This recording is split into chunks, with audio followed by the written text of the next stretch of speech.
పెరుగుతున్నప్పుడు ఏమంటారు, ఇలా కూర్చోవాలి, ఇవన్నీ వంటలు నేర్చుకోవాలి, ఈ పనులన్నీ నేర్చుకోవాలి. ఎందుకు? నువ్వు ఇంకొకళ్ళ ఇంటికి వెళుతున్నావు కదా, అక్కడ మా పేరు నిలబెట్టాలి, తల్లిదండ్రుల పేర్లు నిలబెట్టాలి నువ్వు. అందుకని ఒక ట్రైనింగ్ సెంటర్లోని ఒక అమ్మాయిని ట్రైన్ చేస్తున్నారు ఇంకొక చోటకి వెళ్ళడానికి కదా. ఇప్పుడు వీటన్నిటినీ నేను ప్రశ్నించాలి అనే ఒక మాట వచ్చింది. నేనే ఎందుకు ఈ పనులన్నీ చెయ్యాలి అని ఒక డౌట్ వచ్చింది. అబ్బాయిలు కూడా చెయ్యాలి కదా. కాదు అన్నారు. కొంతమంది ఏమన్నారంటే, నువ్వు ఈ మాట అడిగావు కదా, రా మా వైపు రా, నువ్వు మా కోసం మాట్లాడు అన్నారు.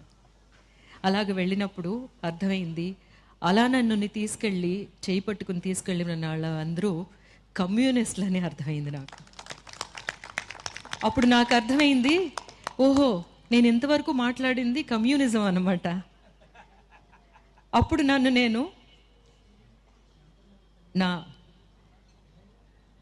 కామ్రేడ్స్ తోటి చేయి కలిపాను.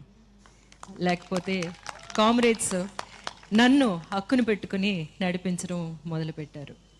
మనల్ని చూసి చాలా భయపడుతున్నారు. అది మీకు అర్థమవుతుందో లేదో. ఎందుకంటే వరవరరావు గారినేమో జైల్లో వేస్తున్నారు. ఎందుకు? ఏ ప్రాబ్లము ఏమీ లేకుండానే ఎందుకు జైల్లో పడేస్తున్నారు? వాళ్ళు ఏం చేశారు అంటే, వాళ్ళ చేతిలో కలం ఉంది, వాళ్ళు మాట్లాడే మాటలు ఉన్నాయి. ఇవి వినేసరికి అందరికీ పెద్ద పెద్ద ఉత్తేజాలు వచ్చేస్తాయి. నిజాలు మాట్లాడుతున్నాం మనం కదా, అందుకని భయం. కానీ మనం భయపడం. ఎందుకంటే మనం మాట్లాడేది మన జీవిత ఆశయాలన్నీ ఈ మాటలు మాట్లాడలేని వాళ్ళ గురించి కాబట్టి. వాళ్ళు వచ్చి మాట్లాడగలిగితే ఈ మాట్లాడలేరు కాబట్టి, వాళ్ళ హక్కుల గురించి పోరాడడానికి మనం ఉన్నాం.